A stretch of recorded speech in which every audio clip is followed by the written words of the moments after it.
নিজেই বানাও একদম মেলার দোকানের মতো রসালো মুচমুচে জিলিপি। বাইরে থেকে যেমন মুচমুচে হবে, ভিতরে হবে রসে ভরা।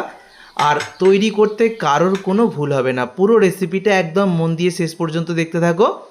একদম ঝটপট বাড়িতে নিজেই দোকানের মতো জিলিপি বানিয়ে ফেলতে পারবে। রেসিপির জন্য এখানে 1 কাপ নিয়েছি ময়দা, আর যতটা ময়দা তার 5 ভাগের 1 ভাগ নিয়েছি চালের গুঁড়ি। এখানে সুজিও নেওয়া যায়। আর এখানে একটু জোয়ান হাতে ঘষে দিয়ে দিলাম। অল্প একটু জোয়ান দিলে মুখে পড়লে ভালো লাগবে। সামান্য একটু লবণ দিলাম। খুব ভালো করে শুকনো উপকরণগুলোকে মিশিয়ে নিয়েছি। মিশিয়ে নেবার পর এবারে আমি এখানে নিয়ে নিচ্ছি 2 চামচ বড় চামচের টক দই। জিলিপি তৈরিতে একটু টক জাতীয় জিনিস দিলে জিলিপিটা অনেক বেশি ভালো হয়। টক দইটাকে ভালো করে মিশিয়ে নিচ্ছি। টক দইটাকে ভালো করে মেশানো হয়ে গেলে এবার এখানে নিয়েছি নর্মাল তাপমাত্রার জল। নর্মাল তাপমাত্রার জল আমি টোটাল 1 কাপ নিয়েছি। এখানে 1 কাপ ময়দা নিয়েছিলাম। তো প্রথমে হাফ কাপের থেকে একটু বেশি দিয়েছি, পরে অল্প অল্প করে জলটাকে মেশাবো। এইভাবে আমার 1 কাপের থেকে সামান্য একটু কম পরিমাণ জল লেগেছে। এবার খুব ভালো করে ব্যাটারটাকে ফেটাতে হবে। ব্যাটারটা যত ভালো মাখা হবে আর ফেটানো হবে, জিলিপি কিন্তু তত সুন্দর তৈরি হবে। এটা একদম ইনস্ট্যান্ট তৈরি করা ব্যাটার দিয়ে জিলিপিটা বানাবো। তো অবশ্যই ঠিক যেভাবে দেখালাম এইভাবে 6 থেকে 7 মিনিট ধরে ফেটিয়ে নিতে হবে। তারপর ওই 5 থেকে 10 মিনিট রেস্টে রাখলেই হয়ে যাবে। 10 মিনিট পর প্রথমেই আমি দিয়ে দিয়েছি এখানে বেকিং সোডা বা খাবার সোডা, আর হাফ চামচ দিয়ে দিলাম কর্নফ্লাওয়ার। কর্নফ্লাওয়ারটা দিলে বাইরের গাটা জিলিপির খুব সুন্দর হয়, একটা মসৃণ ভাব আসে আর মুচমুচেও হয়। খুব সামান্য জল দিয়ে এই বেকিং সোডা আর কর্নফ্লাওয়ারটাকে মিশিয়ে নিচ্ছি। ইনস্ট্যান্ট জিলিপি বানাতে চাইলে ছোট্ট ছোট্ট জিনিসগুলো মেশাতে হবে, আর জিলিপিও পারফেক্ট হবে। সবশেষে আমি একটু ঘি দিয়ে দিলাম, এতে করে টেস্টটা খুব ভালো হয়। খুব ভালো করে আমি মিশিয়ে নিয়েছি। দেখো আমি উপর থেকে ফেলে দেখিয়ে দিচ্ছি। জিলিপির ব্যাটারটা কিন্তু খুব বেশি পাতলা করতে যাবে না, একটু মাঝারি ঘনত্বে রাখবে। আর এরকম কেচাপের বোতল আমি নিয়ে নিয়েছি। যদি এরকম বোতল না থাকে তাহলে তোমরা কোনো প্লাস্টিক যে জলের বোতল হয় তার ছিপির অংশে একটু ছিদ্র করে নেবে, তাহলেও হয়। আর এই কেচাপের বোতলগুলো দোকানে তোমরা কিনতে পেয়ে যাবে। এগুলো একবার কিনে রাখলে কিন্তু জিলিপি তৈরি করার ভীষণ সুবিধা। আর এদিকে আমি ব্যাটারটাকে রেডি করে কেচাপ বোতলের মধ্যে ভরে নিয়েছি।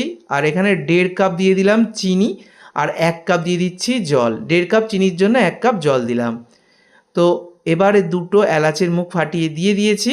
আর খুব সামান্য কেশরি ফুড কালার দিলাম। ফুড কালার দেওয়াটা সম্পূর্ণ অপশনাল, তবে ফুড কালারটা দিলে জিলিপির কালারটা বেশ সুন্দর আসে।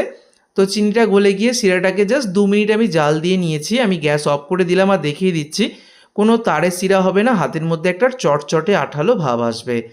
আর শিরাটা যাতে জমে না যায় বা ঘন হয়ে না যায় তার জন্য সামান্য একটু ভিনিগার আমি দিয়ে দিলাম। এখানে লেবুর রসও দিতে পারো। ভালো করে মিশিয়ে এই শিরাটাকে ঢাকা দিয়ে রেখে দেবো যাতে শিরাটা গরম থাকে।